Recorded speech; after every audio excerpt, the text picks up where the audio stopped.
Now, I have the honor of introducing our next speaker, who will deliver a very important message, who is chiefly responsible for the passage of several landmark laws.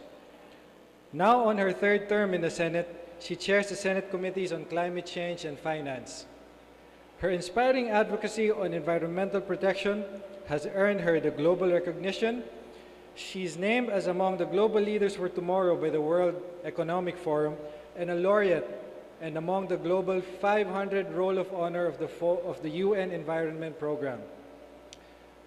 Appointed as UN ISDR Global Champion for Resilience, recognized in her commitment to the fight against climate change and to the promotion of culture and heritage, the French government bestowed upon her the title of Knights in the French National Order of the Legion of Honor. Ladies and gentlemen, let us all put our hands together in welcoming one who conceived UPRI, the Honorable Senator Loren Legarda.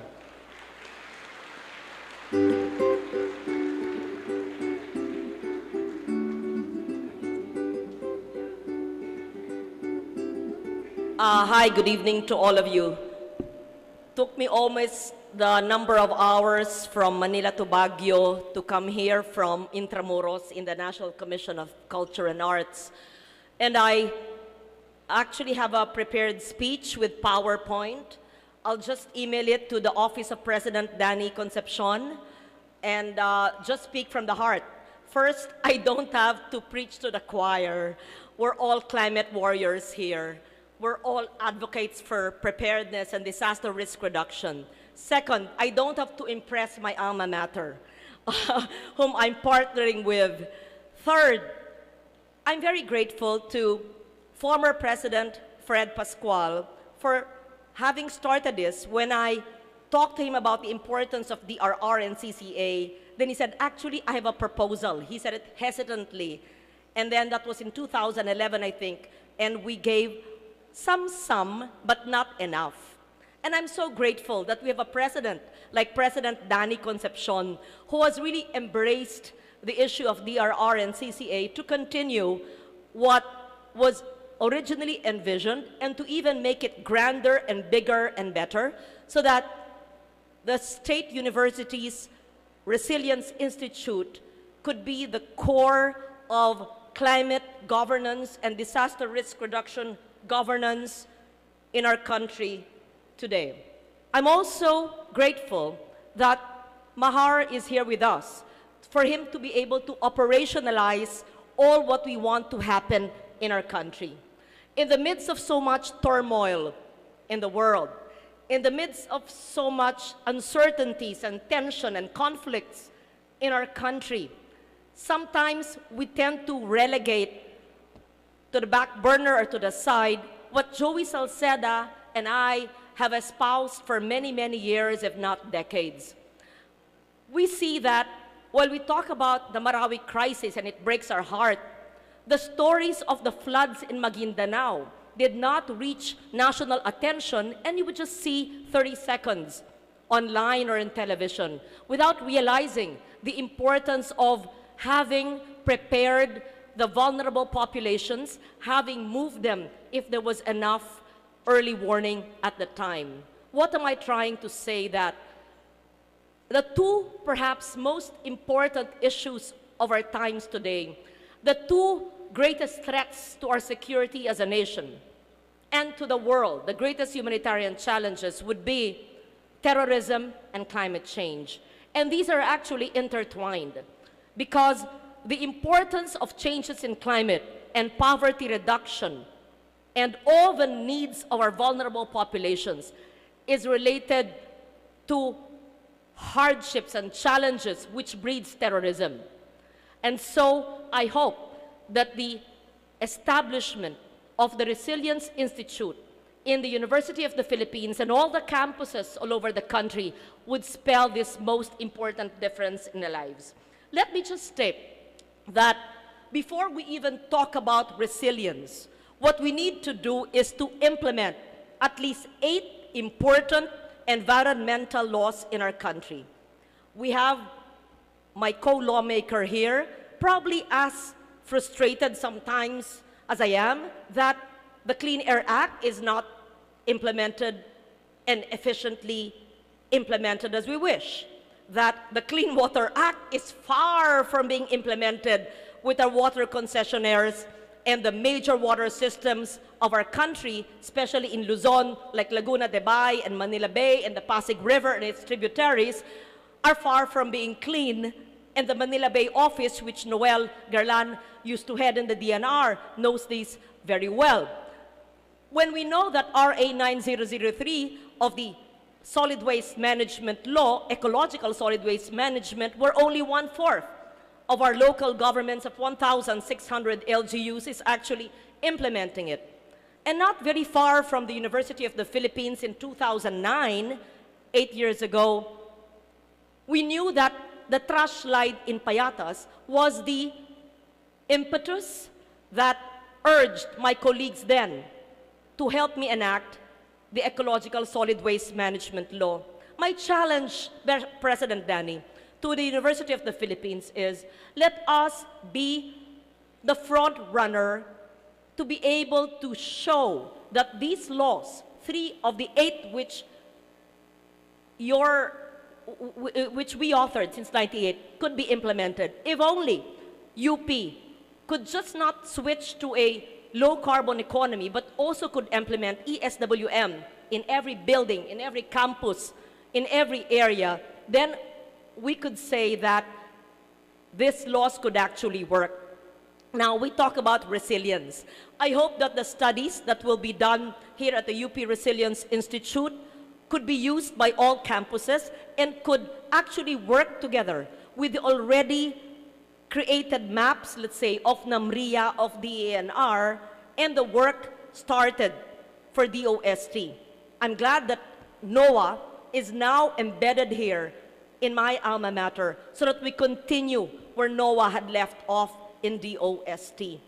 When Mahar and I were meeting at the Polo Club in Makati a few weeks back, when we talked about what happened in Yolanda in 2013 on November 8, I asked him, as a scientist, as an engineer, why was it that we were not able to forewarn those living in the coastline that the several meters height which was predicted days before by Pag-asa did not actually, they were not prepared and they were not advised that how many kilometers it would go inland. And he said because the maps were static and did not talk about storm surge and were not probabilistic at the time. And so it is important that we put all of these experiences so that we're able to use our knowledge to make sure that science actually works for us. Many years ago, when I spoke before a group of scientists in Beijing, China, and I said that it's about time that scientists and technical experts go beyond the confines of the academe and we use all these well-funded knowledge so that local communities could be made resilient. And that's the great challenge for us in UP and for the Resilience Institute. Let me just go and just give you some bullet points of what you already know and which I expect the UP Resilience Institute would actually do. While we have multi-hazard early warning systems, what we need to do is institutionalize this in all the 81 provinces and 1,600 cities and municipalities. I'm not sure if every LGU in your region, Joey, or in my region, in Region 6, would actually have this multi-hazard early warning systems.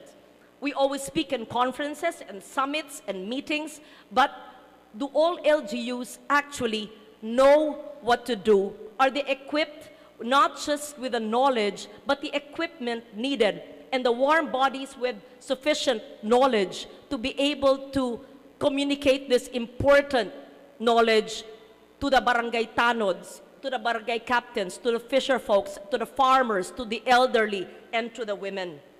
So it is also important that we are able to do impact forecast to convey to the public the probable scenarios on loss and damage from extreme weather.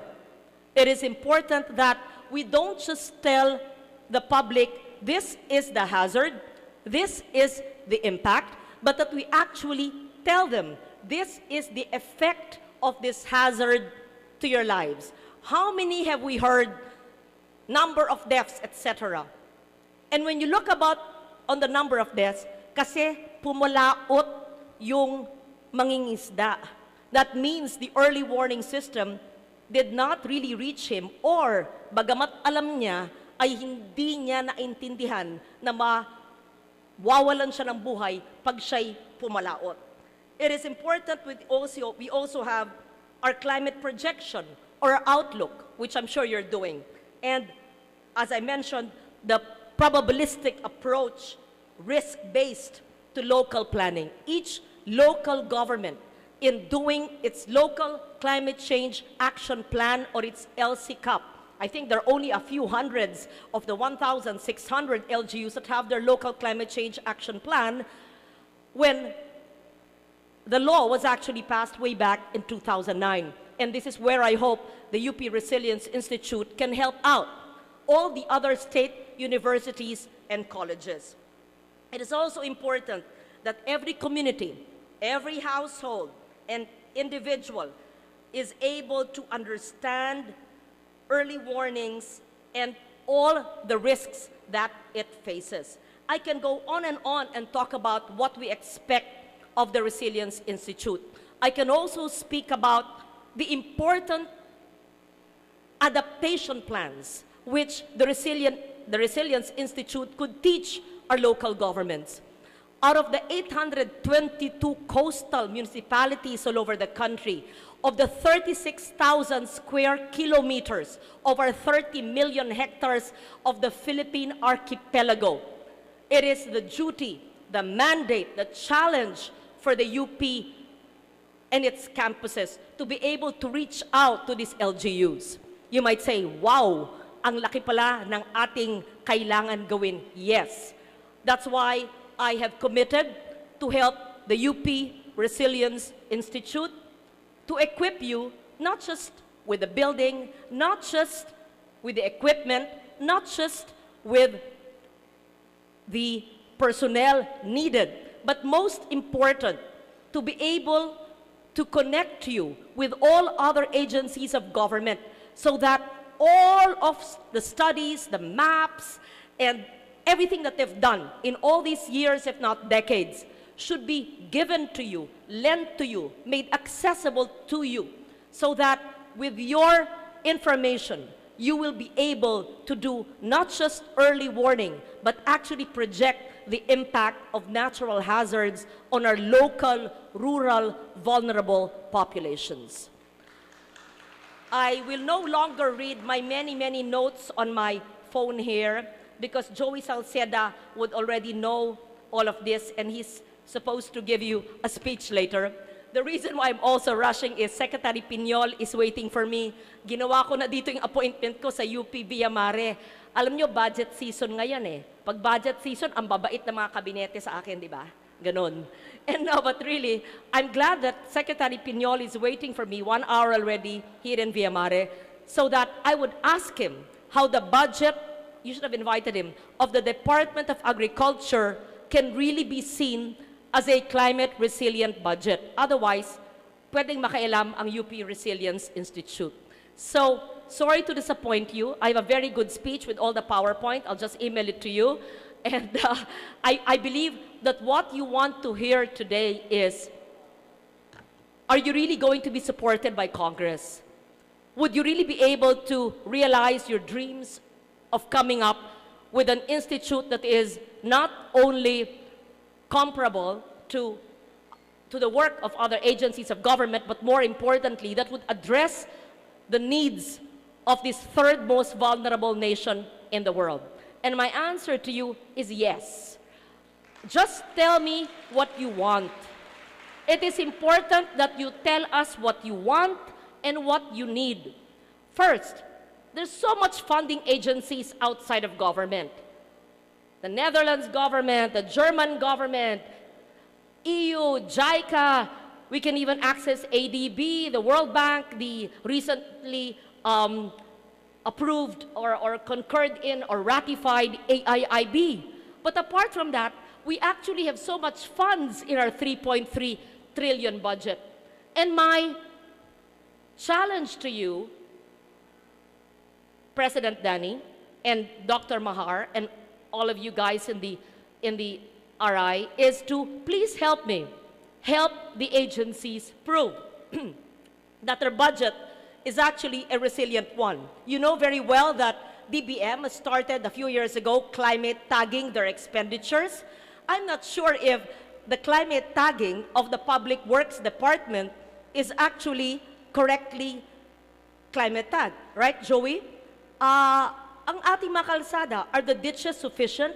Do we actually have enough rainwater catchments? Do we actually implement the Rainwater Collection Act of 1989, where every barangay and local government should have rainwater collectors?